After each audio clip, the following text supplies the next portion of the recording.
दोस्तों।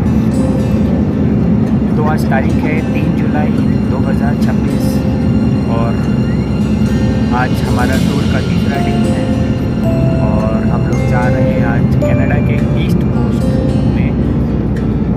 जो east coast का सबसे बड़ा प्रोविंस है नोवा स्कोशिया और नोवा स्कोशिया के अंदर सबसे बड़ा शहर है जिसका नाम है हैलिफैक्स। वहीं पे हम जा रहे हैं। तो इस वीडियो को अंत तक देखिएगा। अंत में आपको एक बहुत ही महत्वपूर्ण चीज़ बताने वाला हूँ, लेकिन फ़िलहाल मैं आपको एक कहानी सुनाना चाहूँगा जो कहानी आप सभी को पता है, लेकिन उस कहानी का कुछ अनसुने पहलुओं को दोहराना चाहूँगा। तो कहानी है टाइटैनिक की। तो मैं टाइटैनिक के बारे में कुछ आपको जानकारियाँ देना चाहूँगा, कुछ अनसुनी जानकारियाँ। तो आज टाइटैनिक की कहानी सुनते हैं। 10 अप्रैल 1912 न्यू साउथहैम्पटन इंग्लैंड, ये वही जगह है जहाँ से टाइटैनिक ने अपनी यात्रा शुरू की थी न्यूयॉर्क के लिए।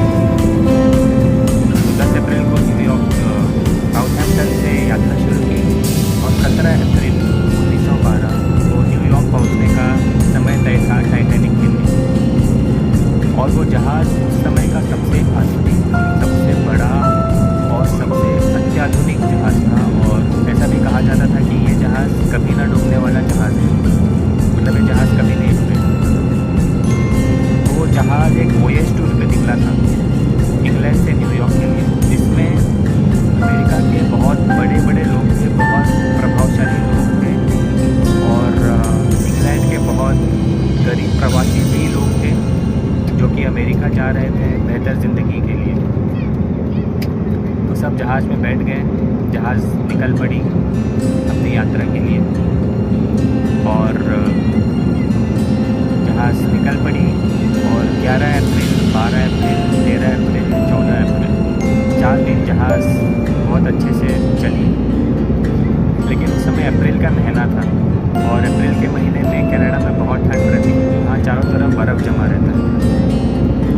तो नॉर्थ अटलांटिक ओशियन में भी यही हाल था, वहाँ पर चारों तरफ बर्फ़ के अलग अलग पहाड़ थे, बर्फ़ के अलग अलग आइसबर्ग थे। तो जब जहाज़ जा रहा था 15 अप्रैल 1912, ये वही दिन है जिस दिन टाइटैनिक डूबा था। डूबने के पहले लगभग रात को 11 बजे आसपास के जहाज़ों ने टाइटैनिक के चालक दल को ये संदेशा भेजा कि यहाँ पर बहुत सारे आइसबर्ग हैं, तो आप ज़रा ध्यान से सुनिए।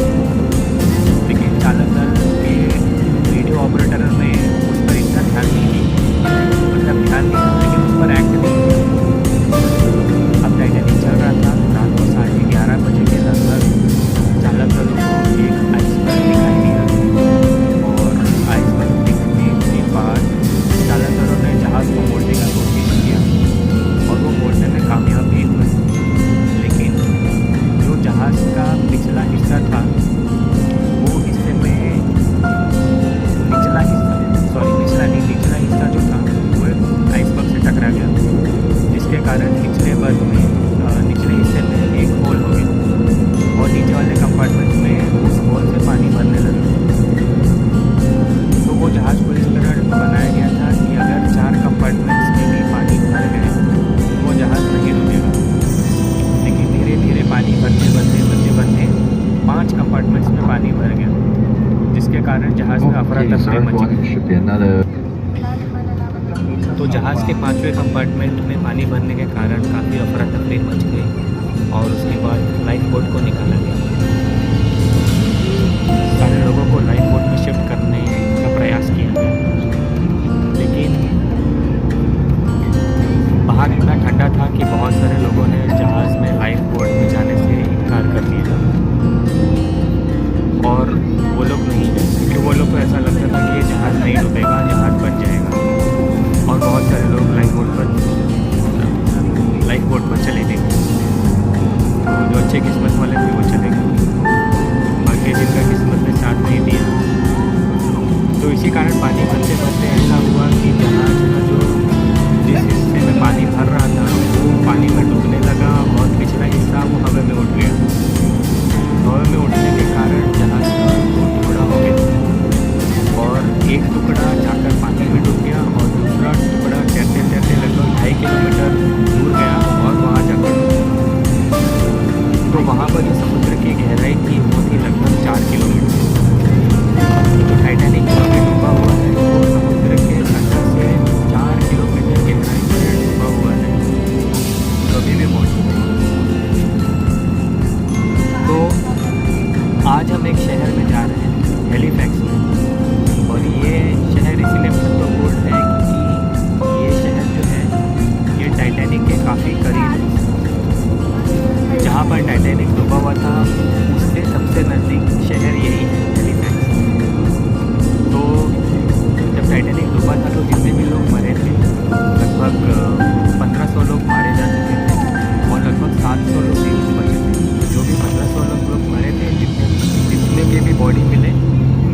हैलीफैक्स में लेकर आया गया और हैलीफैक्स में एक टाइटैनिक ग्रेवयार्ड है जहाँ पर वो सारे लोगों के बॉडी को दफनाया गया और जितने भी सर्वाइवर्स थे वो लोगों को भी हैलीफैक्स लेकर आया। और हैलीफैक्स वही जगह है जहाँ से जहाज़ डूबने के बाद एक रिसर्च टीम थी जो हैलीफैक्स से गई न्यू फाउंडलैंड कनाडा जहाँ पर टाइटैनिक डूबा था, ये देखने के लिए कि और भी कोई बॉडीज़ है या नहीं है। ठीक है, तो आज हम वही शहर जाएंगे और वहाँ पे एक बोट भी है और बोट में हम लोग जाएंगे